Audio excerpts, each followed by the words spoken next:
Welcome to the Walker Talker. Welcome to the Walker Talker. Welcome to the Walker Talker. Welcome to the Walker Talker. So let's get to talking.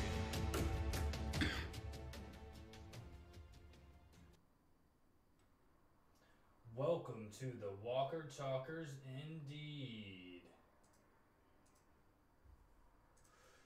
Hey, Ron here. Blah, blah, blah. Walker Pete here. Oh wait, I mean Raider. Nope, Walker Pete tonight.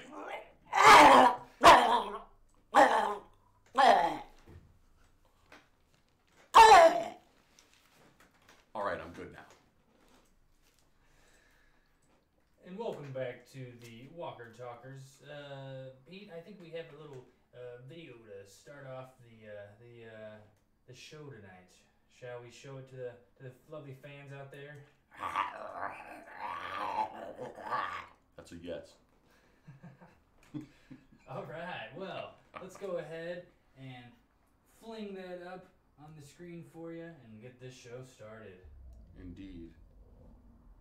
Oh, this was pure horror right here, movie. Oh. The fact that you experienced like exactly, from her perspective. Yeah, and like the almost like underwater hearing, like the way they made it to where it was like muffled hearing. It definitely added to the experience for sure.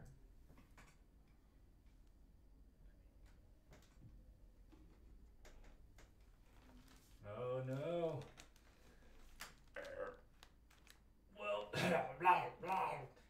we're gonna go ahead and become resurrected and be right back for you in our normal forms. This isn't even my normal form. From Walker Pete to Raider Pete. Later. Resurrection.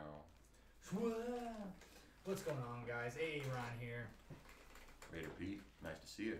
And we're back with the Walker Talkers here to review Season 9, Episode 11, Bounty of the Walking Dead. And, without further ado, let's go ahead and jump in with a synopsis of that very episode. Yes, synopsis.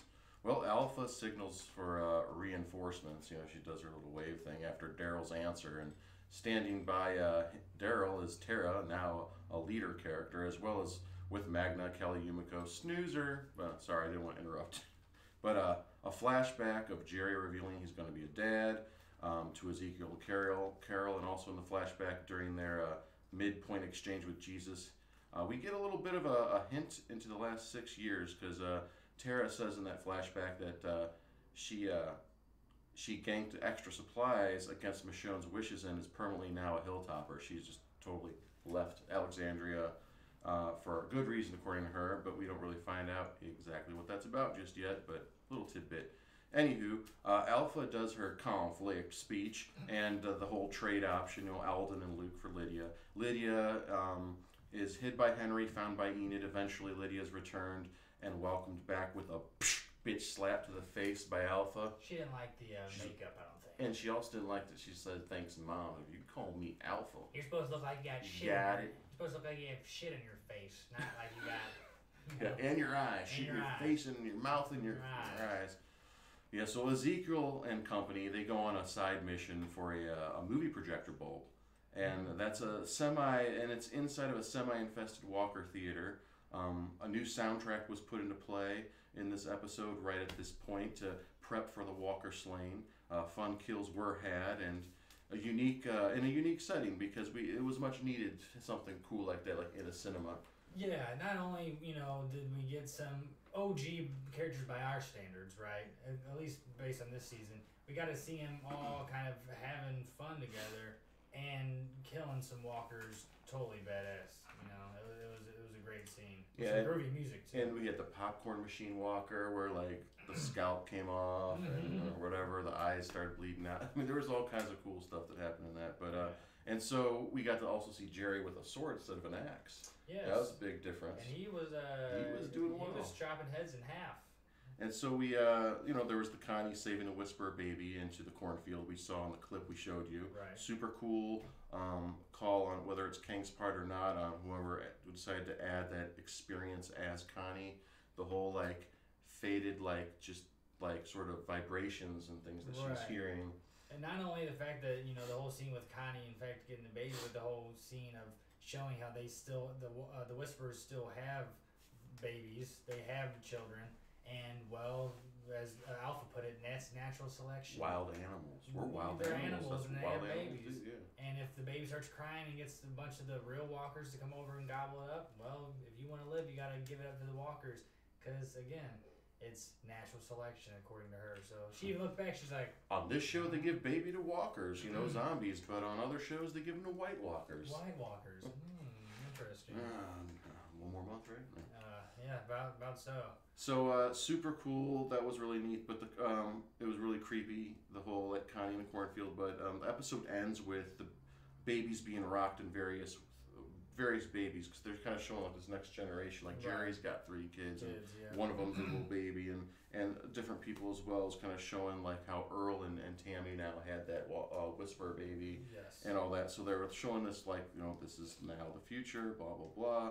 But it ends with Daryl leaving Hilltop because, of course, that dumbass Henry decides to go after Lydia because he can't live with it. Leaves a little Dear John letter with that Addie girl with the glasses. She's the new informant of Hilltop. The new inside person. Yeah, she says, I know where they're holding her. Connie comes out. She's like, "You're not going without me." She decides she has a death wish, I guess, and goes with Daryl. So that's bounty for you. Episode 11. I'm just not digging it. This should have been Carl. All right, let's talk about some outcomes, shall we? Sure. So I'd say one big outcome is Alpha got to totally study one of the camps. The camps that she's already been studying from afar. She got to see the people up close.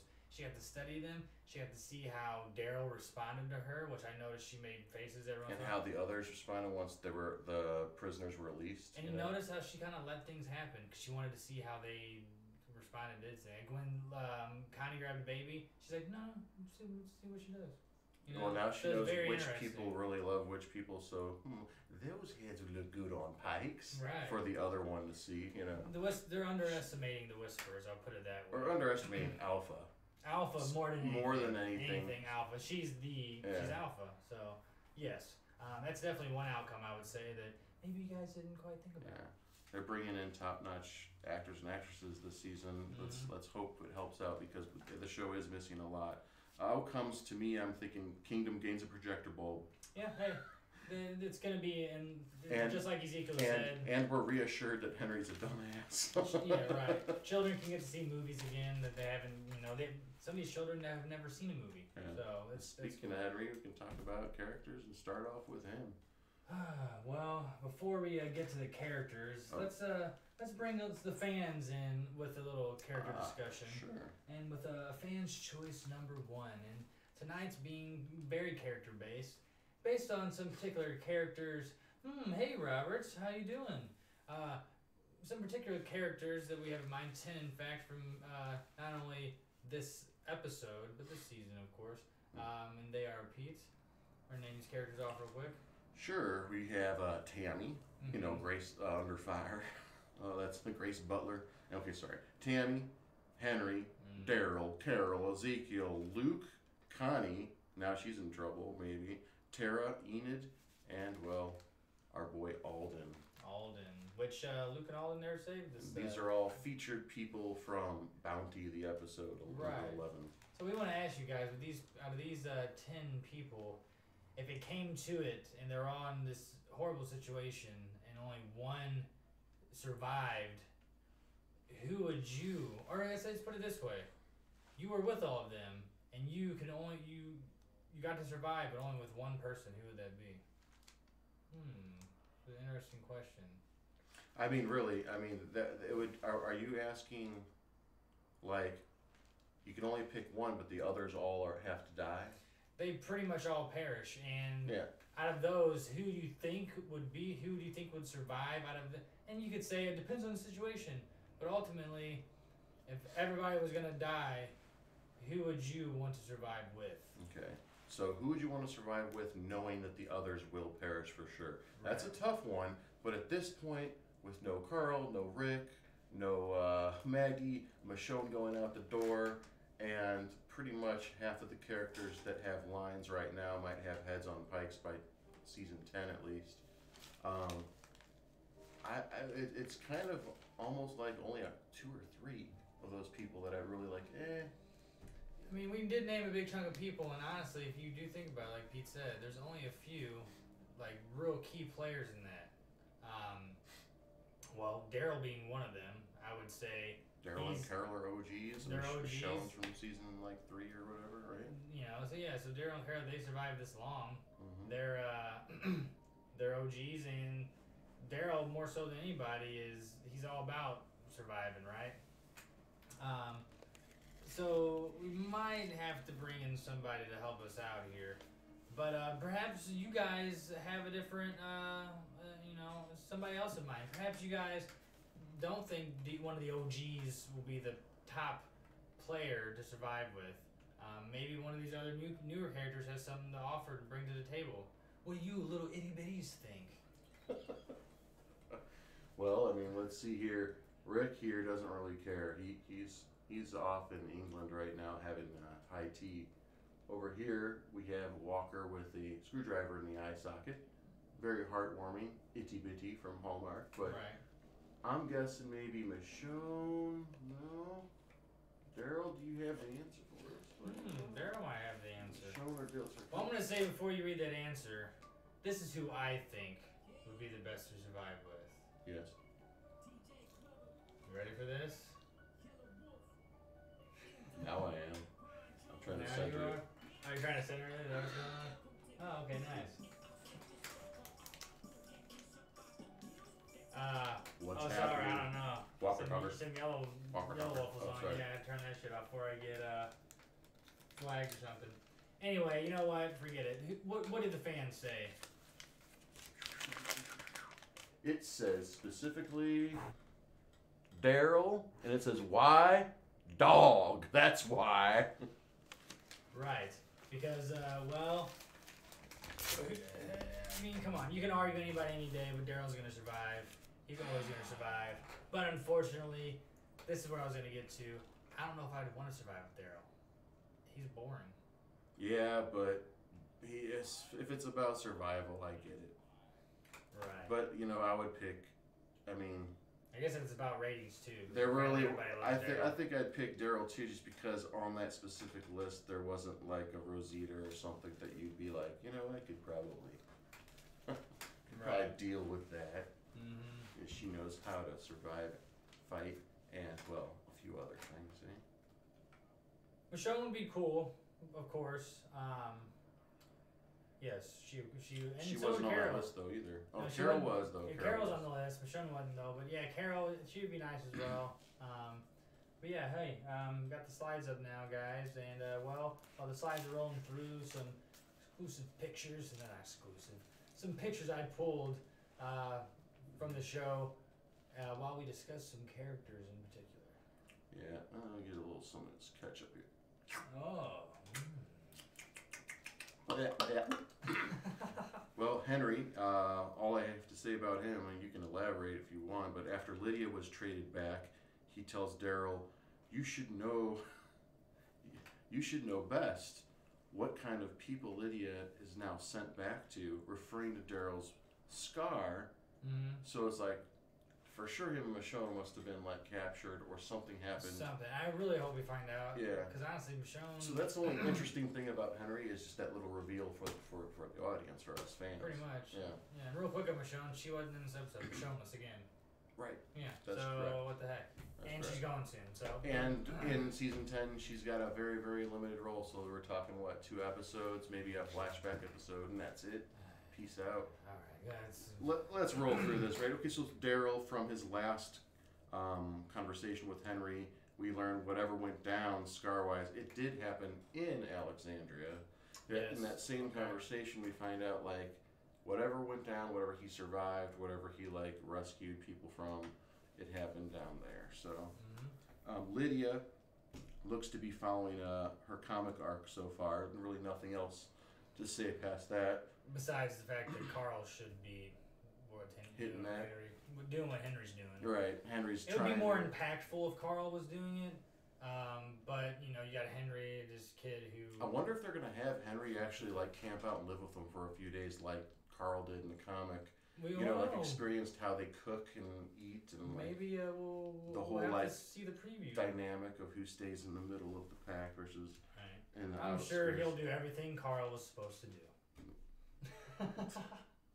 But not like Carl. Not like Carl. Okay, who else do we have here? Alpha, she is as cold as they come. The I baby crying scene is something. What do you have to say about that? Like, she's obviously, like you said, they're wild animals, right? They're animals, so they're gonna still attempt to have the babies because ultimately they need to. They're animals. They want to keep producing. This reminds me of a story. This wisdom was shared with me by a man by the name of Nick Banks. Oh yeah. And he was saying, you know what zebras do when they're pregnant and they're being hunted by lionesses? They will self-abort so they can get away, and then the fetus is eaten by the lions. So that's crazy. It's a natural thing that they do. It's the ultimate if that scenario comes up. Right. And that reminded that's that the big story button, reminds me of Alpha and her mindset and all that. It's like, well, can't keep them quiet, can't do this and that, like natural selection. Yep. Yeah, it's very interesting. And it shows, definitely shows what they're already capable of.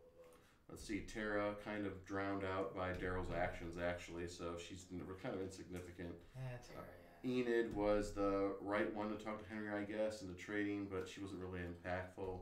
Alden, Alden back. Just die, Alden, please. His Talking Dead little snippet interview they had was even Jerry, who was on the couch watching like that little snippet of what that actor had to say. He didn't know where the hell the guy's from because he started off talking Jersey, and then he went into this like broken accent, and like it was Jerry and Ezekiel and Tara were the characters on the couch with Chris Hardwick, and they were like, yeah, we don't know where he's from, kind of, they just decide not to elaborate and go and actually say. But I don't know, his kind of nervousness was very similar to his character, kind of like reminded me of Henry and the real guy that plays him. And I was like, okay. So Luke plays some music or die already.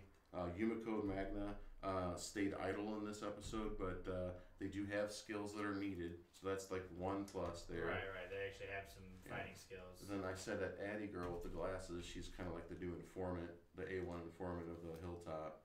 So she kind of comes in handy. And Carol, well, her Walker murderous wisdom proves priceless when she decides, the Queen has a say in what we do. Let's just bottleneck them in and, kill all the walkers in the theater. Right. Some classic little miniature version of what Carol can do. And after Jerry's unfortunate accident. Yes. Ezekiel gets the character, he gets that thing to encase the, that poster frame thing. Oh, right. And all that. So, there's really nothing really to talk about except for the fact that one of these people that we really love, out of those three, Carol, Ezekiel, and Jerry, like one or more are going to die by the end of the season or maybe the start of next season. Yes, I'll put it this way. They're definitely stretching this out. Yeah. And, they're putting some, you could call it filler, but it's important filler because these touching moments that are being used to fill time are going to be moments that are supposed to probably be more impactful once Ezekiel's head's on a spike. Right. Yeah. I mean, let's just be frank.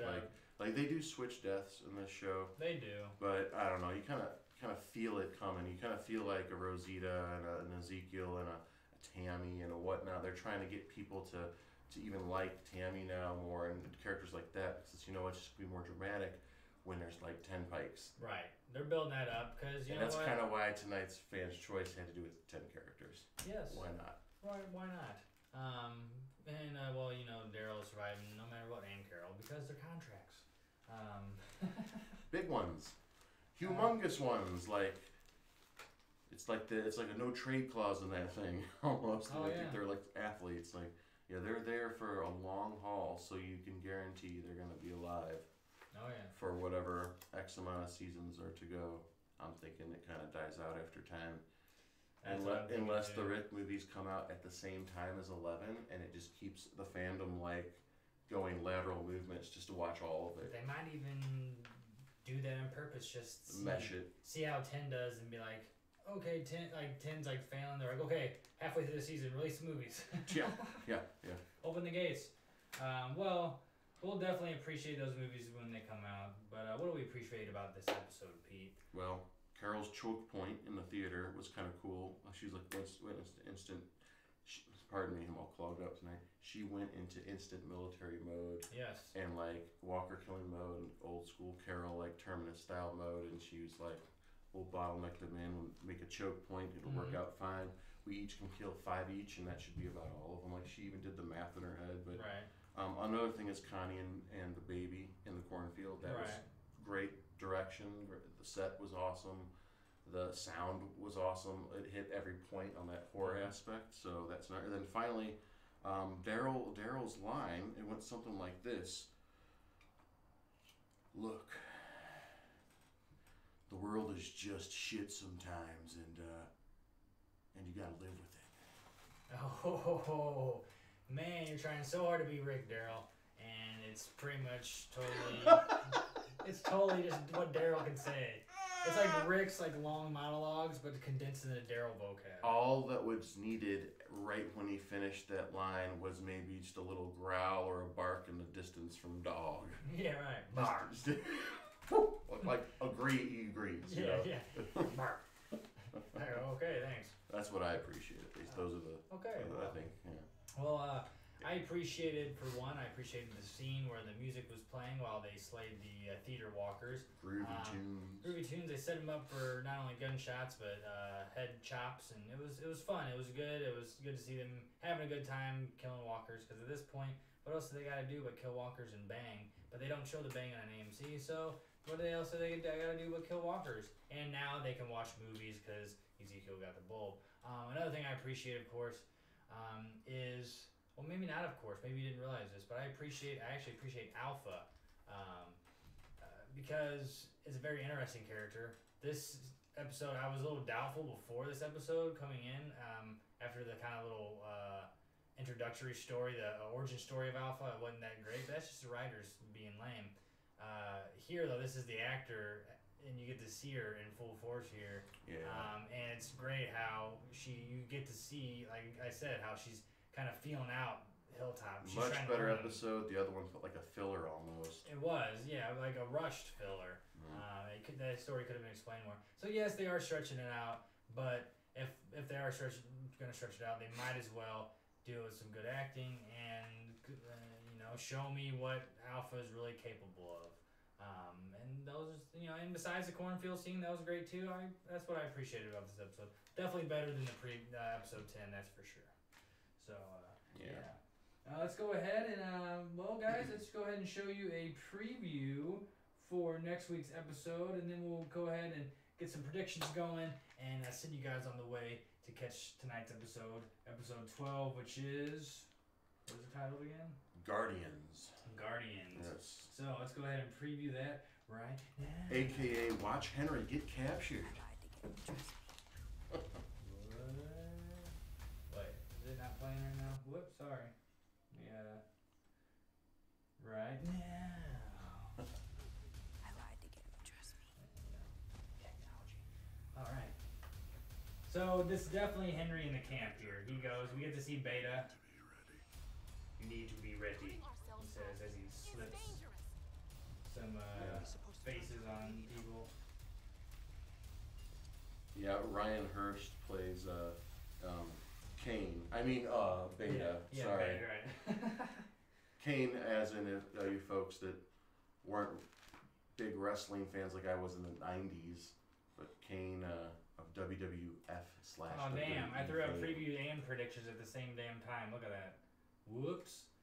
My finger slipped. Sorry, No, guys. That's kind of what it was, though. The predictions are kind of a preview. When you think about it, the previews help the predictions. It's kind of a mesh. Yes, live productions are a bitch sometimes, but Especially when we don't care about this season so much. yeah, you can tell we're not as enthused, though. We're finding things that we like. Trust us, we really are. Because we do still want to watch the show, but we're more hopeful than anything. And there's so many other things we're really excited about in the next like coming month and 2 months that Right. like it's just we're just riding this out, and hopefully you can join us for a few minutes Right. a week. Yeah. Yeah. So, what Or do you just guys think? PanNerdia. What do you think's gonna happen on tonight's episode? Well, we see Henry. Henry's dumbass gets gets rescuers killed probably, or endangers at least one or more community. How about that for a prediction? Okay, I like that. Well, we will finally get to see Alpha's right-hand beta, we already said, that plays, Kane. And hopefully he can do, like, maneuver where Kane lowers his hands and fire comes out of, like, 2 tree trunks or some shit. I don't know. My prediction is Connie speaks words to Daryl and tells him that she's really not deaf. Oh, it's... What? Just kidding. I was just going to say, you mean rights out? Because he doesn't know sign language, but then he hit me with that. Like, yeah, she's like, Daryl, actually, I'm just doing that because I don't want to talk to people. And you're just like, what? Just kidding, guys. It looks like it's going to be a Henry-centric episode. Yeah. Though I'm excited to see some stuff about the Whispers, I'm not excited about Henry. So my predictions are kind of flat this evening. We'll just have to watch it. Let's just say him getting captured equals rescuers and other people being in big time conflict. Any final words, Pete, before we get out of here? Well, I kind of wanted to project of how the show is where the show is going in this episode, because like if Michonne signed on to season 10 for just a sprinkling of shows before she leaves, like are they gonna have the Pike deaths at the end of this season, or do we have to wait until 10 and that's the thing that draws us back in? I don't know about draws the Walker Talkers again, but will draw us back in just to watch anyway, whether it's a week late or a day late. Yeah, man. I'll say this for my final blast. It is totally about Michonne. Where are you at? Where have you been? What happened over the 6+ years? Yeah, what was that storyline? You're just hanging there. We already know you're leaving the show, Denai. And at this point, there's only 5 episodes left of the season. I'm sure you're going to come into the picture, but come on. This is what I'm talking about. It's not that important characters are leaving the show. It's how they're leaving the show. You're pulling them out from under the rug. You're not giving them impactful. If they do leave the show, it doesn't impact the rest of the story like it should. You don't have other characters there to catch it because those characters are leaving as well. It's tough, man. And like Pete's been watching. Again, I bring this up a lot. Pete's been watching Game of Thrones, and he sees how he already knows it's important, but he sees it full force now. That totally drives the story even further when you do that the right way with killing characters off.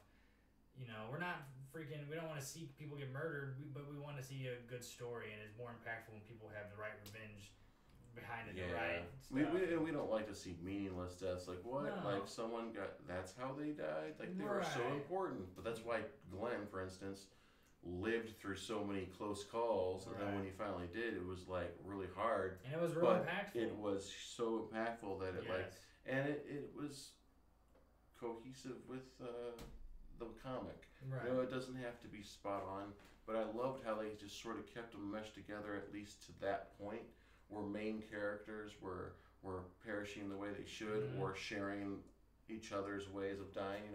So they were featuring everything, and it's really unfortunate that things got in the way, whether it was the actors or Gimple himself. Right. Whether it was time or money that was taking the toll on the decisions. The main thing is right now, what are you gonna do? Like, I can't put myself in their hipster mindset. All these directors that are doing Fear and the regular Walking Dead. Like, are they going to? They're obviously making this a universe that are gonna collide. These characters can cross back and forth if they'd like. Right. But they really, I think, and this is my final blast, and that is, they really need to just take like 80% or more of the current characters that are alive and have lines in the show and have them all die at the hands of the Whisperers, but the Whisperers ultimately losing, in the end. Right. And whatever survivors are left, it should be very few. It shouldn't be like killing off like, ooh, 10 people died and only 3 of them like really are main characters. They should really like, okay, keep your Daryl and Carol with their contracts, but if you want to rip the Band-Aid off real quick, I would just go ahead and do the dirty. Do something really like that's going to be impactful, because right now you can kill one person an episode and people really aren't going to care, and you're not really doing that anyway, so it's getting kind of boring. It's getting a little stale. A little bit. So we'll leave you guys with that thought, and as you get ready for tonight's episode, Guardian, be sure to enjoy the enjoyment, because we will, and we'll catch you guys next Sunday for the episode 12 review of Guardians. The Walking Dead Guardians. Right here on The Walker Talkers, PanNerdia. Oh, dang. Yeah, YouTube or Twitch. See you guys then. Peace. Yeah.